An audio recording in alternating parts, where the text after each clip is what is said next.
ধন্যবাদ। কথা হচ্ছে আপনার মানে একটি 3 বছরের শিশু কিন্তু 3টি শব্দ জোড়া লাগিয়ে সেন্টেন্স বলবে। যেমন আমি ভাত খাবো, আমি বাইরে যাব, এরকম। এর চেয়ে বেশিও বলতে পারে, তবে আমরা ধরে নিব 3 বছরের একটি শিশু যদি 3টি শব্দ জোড়া লাগিয়ে অর্থপূর্ণ বাক্য তৈরি করে তাহলে সে ঠিক আছে। এছাড়াও অনেকেই থাকে ফাংশনিং, মানে আরো বেশি অ্যাডভান্স, সেটা আমরা ধরলাম না। আরেকটা বিষয় বলেছেন আই কন্টাক্ট কম করে।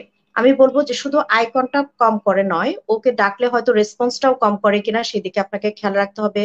ওর সমবয়সী শিশুর সাথে ও যথাযথভাবে খেলার আগ্রহ দেখায় কিনা, খেলে কিনা, সেদিকে আপনাকে খেয়াল রাখতে হবে।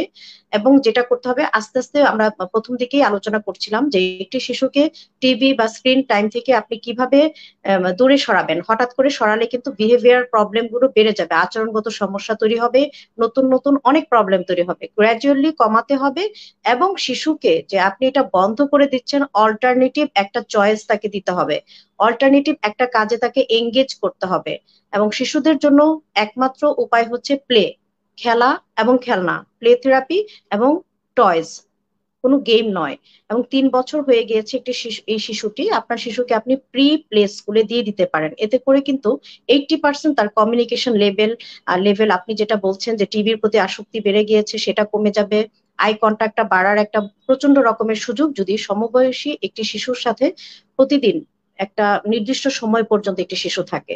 অনেক সময় দেখা যায় প্যারেন্টসদেরকে আমরা যখন বলি যে প্রি প্লেতে দিতে, তখন কোনো রকম ওনারা কিন্তু অ্যাডমিশনটা করায় জাস্ট আমাদেরকে এসে বলার জন্য, হ্যাঁ আমরা অ্যাডমিশন নিয়েছি প্রি প্লেতে, কিন্তু রেগুলারিটিটা মেনটেন করে না। এই জন্যই সিরিয়াসনেসটা থাকে না, এই জন্যই যে আমার শিশুটি তো কথাই বলতে পারে না, জাস্ট ডক্টর বলেছে এই জন্য আমরা দিয়েছি, তা নয়।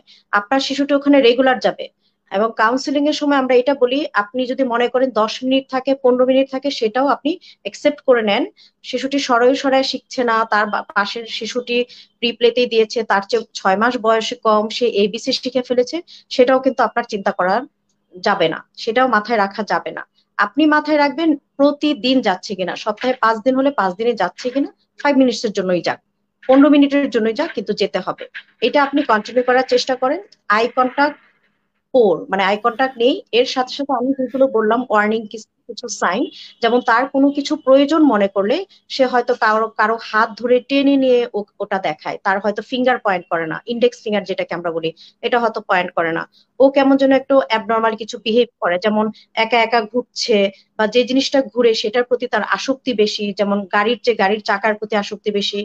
একটা কলমটার প্রতি আসক্তি না থেকে দেখা গেল কলমের কোনো একটা পার্টের প্রতি আসক্তি আছে তার। মানে যে কোনো একটা জিনিস হাতে আছে, পুরো জিনিসটা না, ওইটারই কোনো একটা ছোট্ট পার্টের প্রতি তার আসক্তি আছে।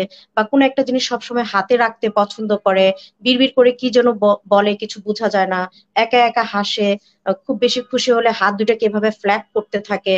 উম, এগুলো যদি আপনি মনে করেন কিছু না একটা দুইটাও আছে, তাহলে আমি বলবো আপনার বাড়ির আশেপাশে কোনো শিশু বিকাশ কেন্দ্র থাকলে অবশ্যই শিশুটিকে একটু দেখিয়ে আনার জন্য, যে অন্য কোনো ডায়াগনোসিস আছে কিনা বা কোমরবিডিটি আছে কিনা, সেটাও একটু দেখিয়ে মানে দেখার বিষয় এই বয়সটাতে আসলে।